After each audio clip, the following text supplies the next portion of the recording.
Good evening. Paul Walker was at the center of the $2 billion film franchise that sent him on the fast track to fame. Fast and Furious fans live vicariously through his daredevil stunts, now hitting too close to home. ABC's Cecilia Vega has the latest details on the charity event this weekend where things took a turn for the tragic. Those blue eyes, that smile, that lead foot. Shut up! For Paul Walker, it was a recipe for Hollywood's success. He is the speed demon who rose to fame in the Fast and Furious blockbusters, those adrenaline-crazed street racing epics, 6 movies in all that earned Universal Studios over $2 billion worldwide. But now, this is his Hollywood ending, a fiery crash Saturday that killed the 40-year-old actor and his friend. The red Porsche they were in, so mangled it was unrecognizable. The pole they hit snapped in two. Destruction that looked like it could have been a scene in one of his movies, calling into question the fate of the latest one he was in the middle of filming. Walker didn't just play a fast car junkie on the big screen, he was a self-described adrenaline junkie off-screen too. And then there was his love of cars, as he told Entertainment Tonight in May. What's the fastest you've ever driven? Just under 200. I did 197. I haven't broken 200 yet. And you're trying to? Me crazy. Oh yeah, I'll do it. It's the right car.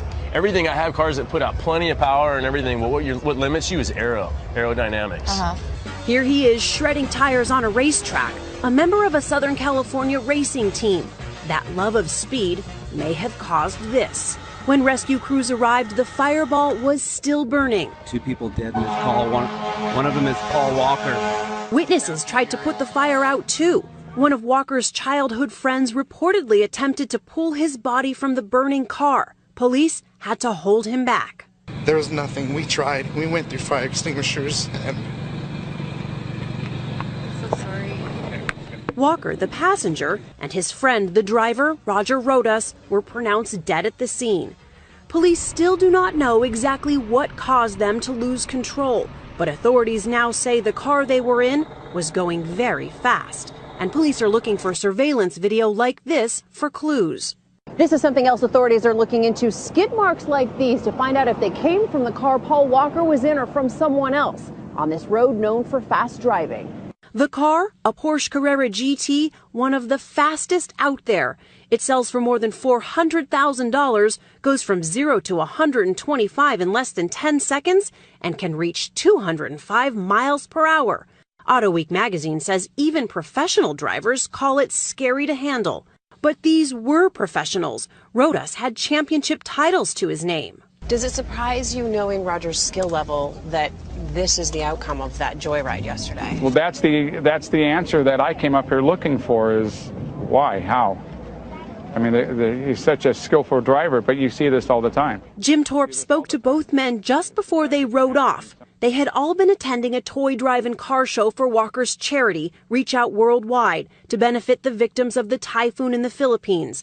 It was supposed to be a quick joyride. The crash happened just minutes after they left, and just a couple hundred yards away. This is one of the last known videos of Walker, right there with that Porsche. I felt in my heart that something was wrong. What did you hear? I heard a big bang, like something had hit something, and obviously it did. And right after, I saw the smoke, and I knew. What was the last thing you heard Paul say? I'll be right back. That was the last thing Paul said, is right before they exited the driveway, he looked at some of the guys with the Ferraris and everything else. He goes, hey, I'll be right back in 5 minutes. That was the last words I heard. The coroner still has not positively identified their bodies. They need the dental records first. Fast and Furious catapulted Walker to fame, but the Glendale, California native had a long road to stardom. He modeled as a child, later turning up in the 80s on such sitcoms as Who's the Boss and Charles in Charge.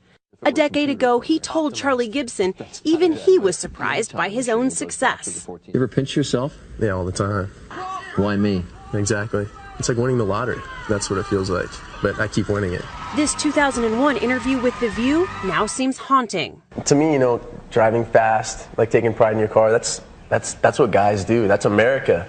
And, you know, racing has always been around. It always will be. This movie, I think it shows that, you know, definitely that speed is fascinating and that it's a rush, but it also shows that there's a lot at risk and there's a lot at stake. There's a lot at stake with this last one, too. For Universal Studios, the Fast and Furious movies are the most successful franchise ever. They have to rethink the whole plans for what was going to be not just movie number 7, but movies 7, 8, and 9. And so there's a real puzzle ahead of them right now. They've got a much bigger investment than just the next movie in this series. They're thinking about the franchise, they're thinking about the brand, and they're thinking big picture. It's been a while since I've been behind the wheel of one of these. Walker was on break from filming Fast and Furious 7 in Atlanta. He was supposed to return to the set on Monday. How was that one? He was halfway through shooting the new movie. Universal, the studio behind the film, is just scrambling, trying to figure out what to do. With the Thanksgiving weekend, they were just totally caught off guard. Of course, no one could have foreseen something like this happening, but there's just no backup plan. Variety's Peter DeBruge says that Universal will need to chart a new course quickly. They've got other stars in the movies who have other commitments. Do you write around him? Do you cut him out of the movie? Do you try and fake it and shoot around, what you have and get a body double to do things?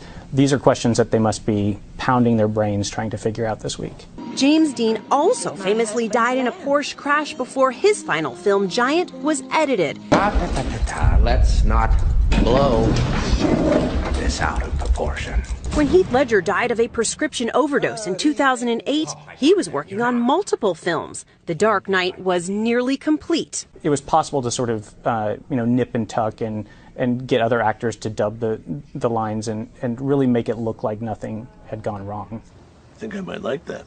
And earlier this year, James Gandolfini, known best for his role as Tony Soprano, died of a heart attack while on vacation in Rome, leaving several projects unfinished. Hey, what's going on? Evacuate him. Come on. Walker also has another movie scheduled for release in 2 weeks. In Hours, he plays a father trying to save his baby daughter during Hurricane Katrina. At St. Mary's Hospital, I got a baby I need to rescue. In the real world, he leaves behind a 15-year-old daughter, Meadow, and a grieving family. You lost a spirit. You lost a person that maybe is meant to be this way. I'm devastated. The scene of the crash, now a memorial spilling into the street. Fans of the movies, even co-stars are showing up, like model and actor Tyrese Gibson, who left in tears. Mourning a life cut short in a real-life twist that all too closely mirrors the movies Paul Walker made. For Nightline, I'm Cecilia Vega in Valencia, California.